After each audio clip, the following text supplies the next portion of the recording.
company, Solar LLC, which is in Armenia. And this company is more of an implementer of renewable energy projects and demand-side energy efficiency projects.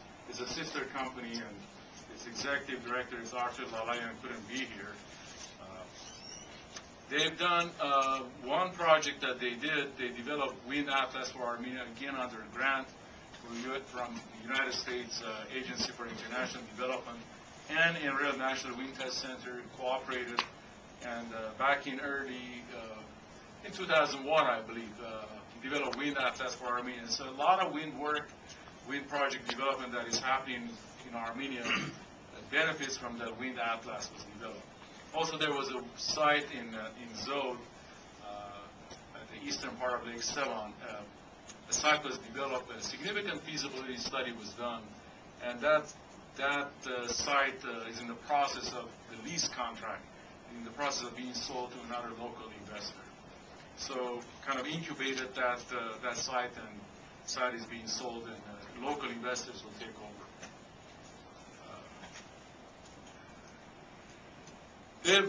This company does solar thermal applications, hot water supply for domestic use, and space heating, cooling. Armenia is blessed with good solar resource. I don't need to get into that. Previous speakers talked about it.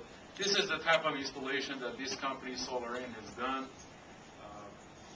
This is solar thermal applications, and they manufacture these type of collectors in Armenia. And they have the European certification.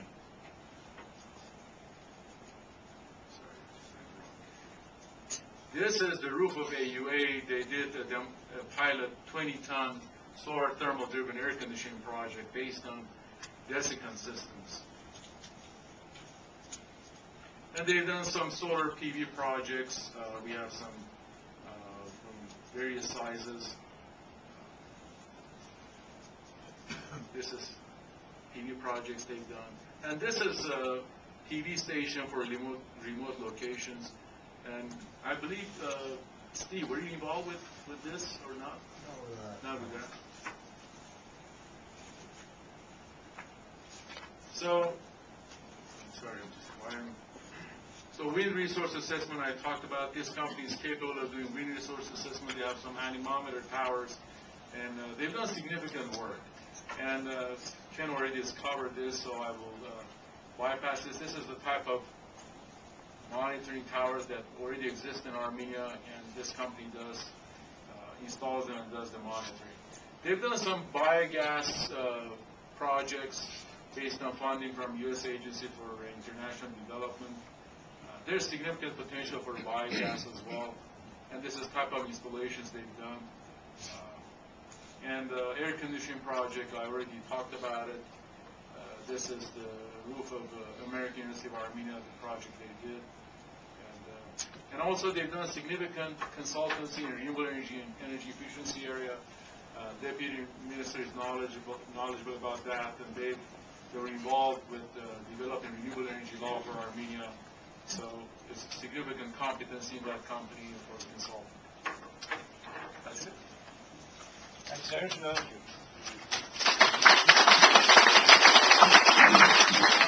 Before we go to open up the question and answer here, I'd like to make a few announcements.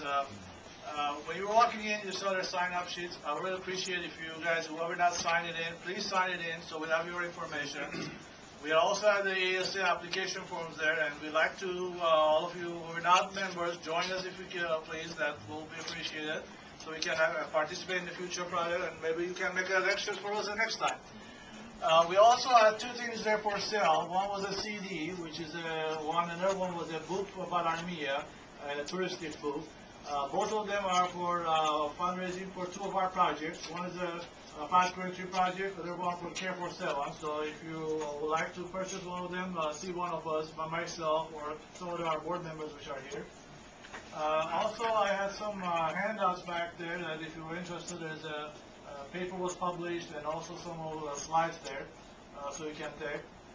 With that, I think we're open to any question and answer, and we can answer two questions from many of us, and we'll be glad to answer that. Yes? This question goes for Solar and other companies that are developed in Armenia.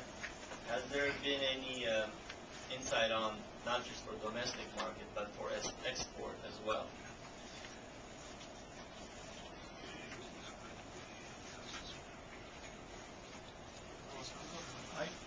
I can talk about the fuel cell company, H2 Economy. They already export. Their market is export. They don't sell domestically. Is that product UL listed? The inverters of the UL listed? They're in the process. They're trying to obtain. The solar thermal collector that they have they have T-Mark, which is European certification. The other company, but the H2 Economy, they're the extended runtime backup product, which is 1 kilowatt product, not yet. What's the cost as compared to a flywheel or a regular inverter or UPS system? I mean, it's not an easy answer to that question because how many hours of backup do you need? I mean, flywheel is instantaneous. Battery is 7 minutes. Fuel cell is hours. It depends. So it depends on what niche you're after, what application you're after. But So if it's but maybe the right question is their product more competitive as compared to any other comparable product in the market? The answer is yes. But you can't compare flywheel to a fuel cell because they take a different part of the backup I chain. understand. So it would be a combination of the UPS and the generator. Of which course. This thing does. Yes. So That's correct. Back there. Sorry, I want to add some information. In hydro energy area, we have producers which directly produce equipment for small hydro power plants, and some equipment they even can export it to the neighbor countries. And we have a lot of information about, for example, in Georgia, a few small power plants, hydro, used the equipment from the Armenia, produced in Armenia. Thank you. Quick question for the wind gentleman. I'm wondering what kind of financing does this Italian companies or whoever these investments are that what kind of financial model they're looking at, because